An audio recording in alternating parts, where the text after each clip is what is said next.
গত 15ই জানুয়ারি জেমসবাবু আর আমরা চলে গিয়েছিলাম শান্তিনিকেতনের উদ্দেশ্যে। এই সফরে আমাদের সঙ্গে ছিল জেমসবাবুর কুলু দাদা, অঙ্কুশ দাদা, দীপ কাকা ও মিল্কি রানী। শান্তিনিকেতন মানেই মাটির রং লাল, হাওয়ায় শান্তি আর প্রকৃতির সঙ্গে মিশে থাকে শিল্প আর ভালোবাসা। গাড়ি চলতেই জেমস জানলার ধারে বসে পড়ল। বাইরের হাওয়া, গাছের শাড়ি আর নতুন গন্ধ, সবকিছু যেন ওর চোখে এক নতুন গল্প। জেমসের লেজের নড়াচড়া বুঝিয়ে দিচ্ছিল এই ভ্রমণটা ওর জন্য কতটা স্পেশাল।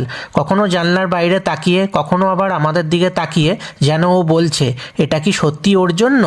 সকালের টিফিন করার জন্য আমরা দাঁড়িয়ে পড়েছিলাম শক্তিগড়ের ল্যাংচা নিলয়ে। এই সময় সবারই বেশ খিদে পেয়ে গিয়েছিল। টিফিনে সবাই নিয়ে নিয়েছিল কচুরি, ছোলার ডাল আর শক্তিগড়ের প্রসিদ্ধ ল্যাংচা। শুধু জেমসবাবুর বাবা আর কুলু দাদা নিয়ে নিয়েছিল দই বড়া। জেমসবাবুর মা আবার মিল্কি রানীর জন্য নিয়ে নিয়েছিল ছানাপোড়া আর কাঁচাগোল্লা, কারণ জেমসবাবু এইসব কোনো খাবারই খায়নি। চটপট খাবার শেষ করে জেমসবাবুর গাড়ি রওনা দিল শান্তিনিকেতনের উদ্দেশ্যে। চারিদিকে খোলা আকাশ, সবুজ গাছ আর চারপাশে নীরব শান্তি। এটা একটা আলাদাই অভিজ্ঞতা। শান্তিনিকেতনে পৌঁছেই লালমাটিতে প্রথম পা রাখল জেমস। সেই মুহূর্তটা ছিল একদম ম্যাজিকের মতো। প্রকৃতির এত কাছাকাছি এসে জেমস যেন আরও প্রাণবন্ত হয়ে উঠল।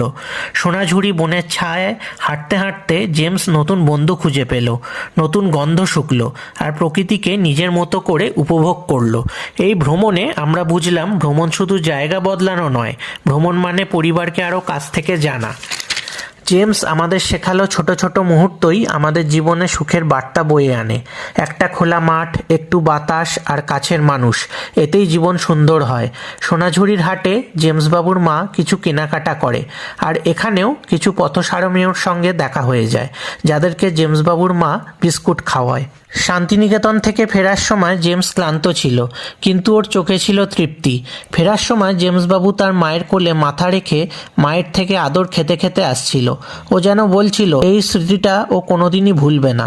এরপর পেট পুজো করার জন্য আমরা সবাই দাঁড়িয়ে পড়েছিলাম গুসকরার শিবম রেস্টুরেন্টে।